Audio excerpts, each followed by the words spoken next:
Your brain needs support, and new Ollie Brainy Chews are a delightful way to take care of your cognitive health.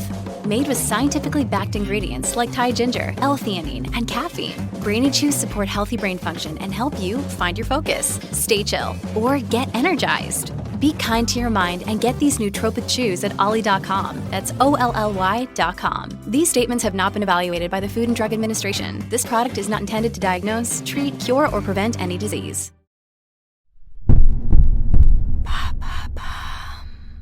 Pourquoi les émeutes de Stonewall sont-elles le point de départ de la lutte LGBT ? Merci d'avoir posé la question. À l'occasion de la Gay Pride, Maintenant vous savez vous propose une semaine consacrée aux questions de genre. Chaque jour, découvrez des épisodes sur le mouvement LGBT, le genre et la sexualité. Nous sommes à New York en 1969, dans le quartier de Greenwich Village, dans le sud-ouest de Manhattan. C'est ici que se trouve un bar, le Stonewall Inn. Un des rares établissements à servir à boire aux homosexuels, à l'époque encore considérés comme des personnes atteintes d'une maladie. Aux États-Unis, l'homosexualité est un crime. Il est d'ailleurs interdit de danser avec une personne du même sexe que soi. Les bars gays n'existent pas encore à New York et le Stonewall fait régulièrement l'objet de descentes de police. Il vit essentiellement des pots de vin de la mafia, qui ont bien saisi le potentiel de cette clientèle dont personne ne veut. Et que se passe-t-il dans ce bar ?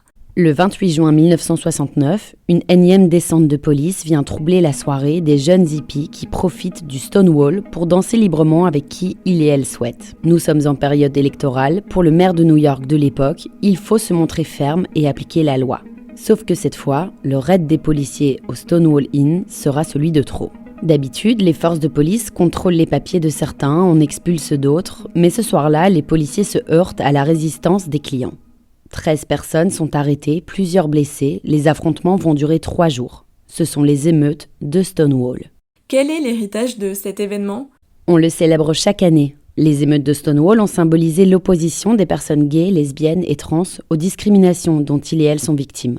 Alors l'année qui suit, en 1970, 2000 manifestants et manifestantes défilent dans les rues de New York en mémoire des émeutes. La Gay Pride est née. Ensuite, plusieurs médias et plusieurs organisations de défense des droits des personnes homosexuelles ont vu le jour. Stonewall a catalysé la colère des activistes gays et lesbiens outre-Atlantique. Il crée la Gay Liberation Front, le Front de libération gay. Mais alors, qu'est devenu le Stonewall ? Il a fermé ses portes l'année suivant les émeutes. Mais il a ensuite rouvert en 2017 pour devenir un bar en service, désormais site historique national incontournable. À l'époque, de toute façon, le Stonewall n'était qu'un bar miteux, aux fenêtres murées pour protéger la clientèle des regards. Selon l'historien David Carter, qui a consacré un livre à ce lieu emblématique, il n'avait rien de bien particulier, si ce n'est qu'il offrait 3 choses fondamentales à sa clientèle. Un espace, la sécurité et la liberté.